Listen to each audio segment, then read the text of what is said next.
I heard this ungodly sound coming from the woods.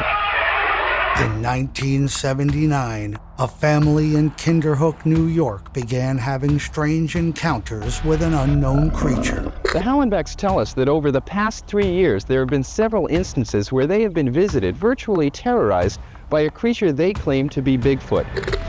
3 generations had terrifying run-ins with a large hairy beast in the woods around their home.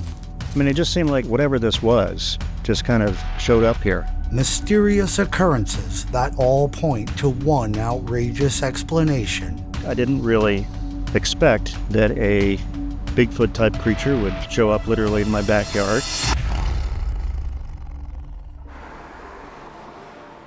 Kinderhook is a small town in New York's Hudson Valley. It's where Washington Irving wrote The Legend of Sleepy Hollow.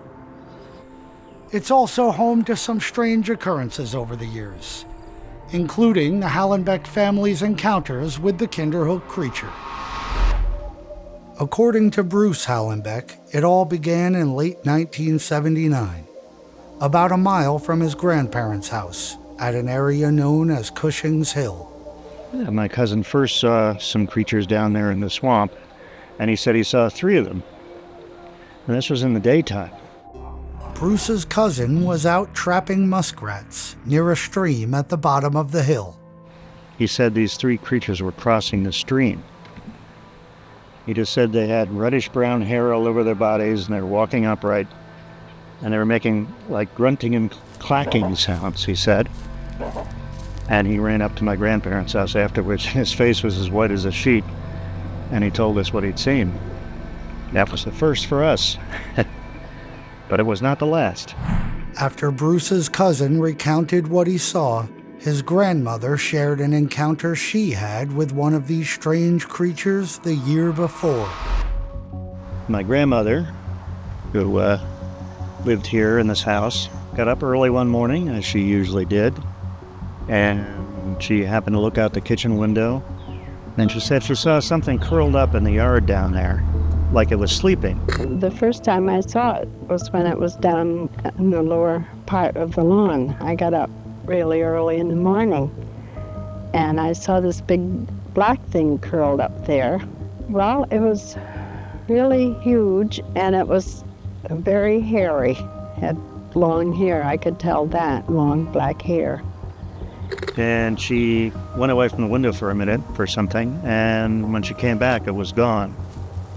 She didn't tell anybody at the time because she was afraid people would think she was losing her marbles.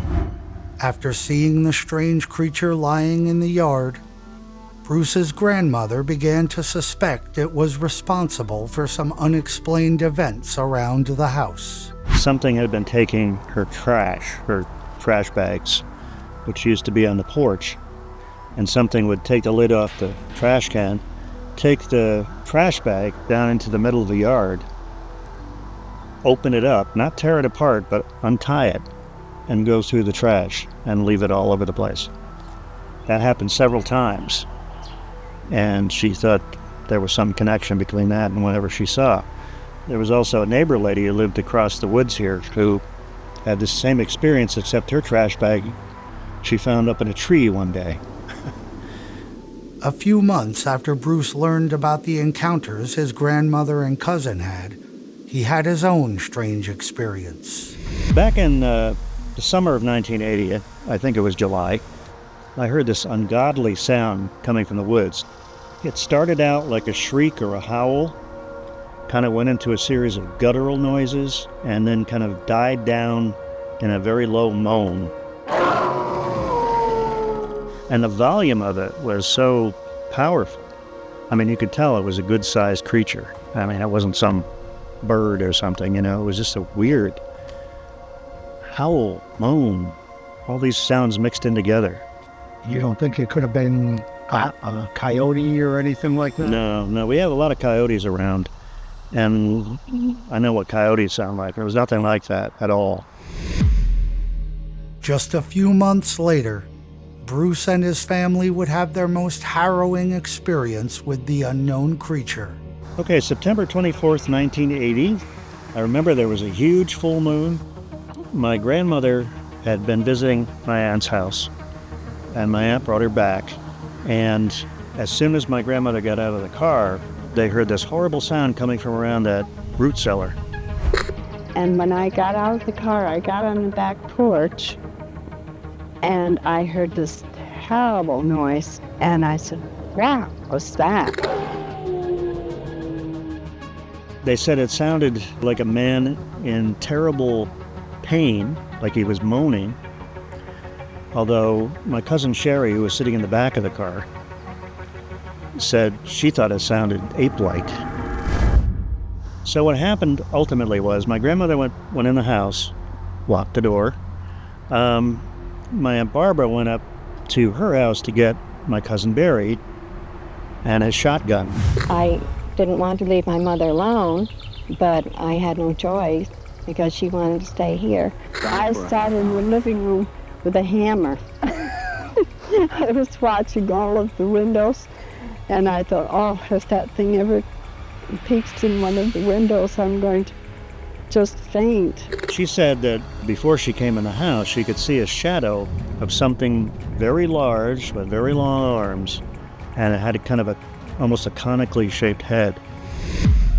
A short time later, Bruce's cousin arrived at his grandmother's house. So I came over with my shotgun, and I had a couple shells in that, and I thought maybe it was a burglar at first. So he shot a shotgun just in the air. Pretty soon, I heard crackling of leaves and that, and I fired one more time, and I heard a scream. It sounded just like a girl. So he fired the gun again, and this time he said flame came out of the barrel, and the thing screamed and ran off. And he thinks maybe it was the flame in the barrel that made it run. So by the time I got home, this had all been over for a few minutes. It was a pandemonium going on. My cousin had a shotgun with him because he'd brought it over to scare the thing away.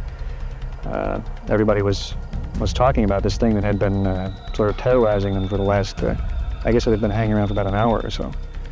And, I was just walking around saying, I can't believe this is happening. But my grandmother filled me in on the details later. The main thing to her was the noise it was making. She just said it was horrible. It was like a person in terrible agony, she put it. So that indicates to me that she probably heard the same sound that I had heard a couple of months before. When my cousin shot off his shotgun, I think he kind of,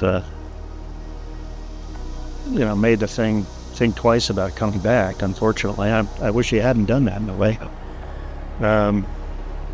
Because after that, it kind of died down, at least as far as our backyard experience was concerned.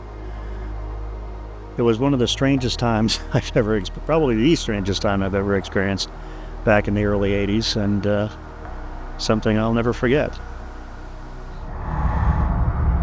What Bruce and his family say they experienced is sensational, and certainly left a lasting impression on all of them.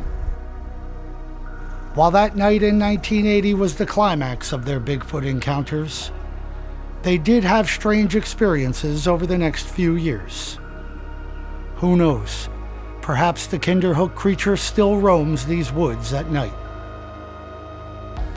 If you want to learn more about the Kinderhook creature and read encounters from other eyewitnesses in the area, check out Bruce's book. The link is in the video description. If you enjoyed this video, check out some of my other videos which cover a wide variety of subjects. If you want to keep up with what I'm working on, head over to my website and sign up for my newsletter.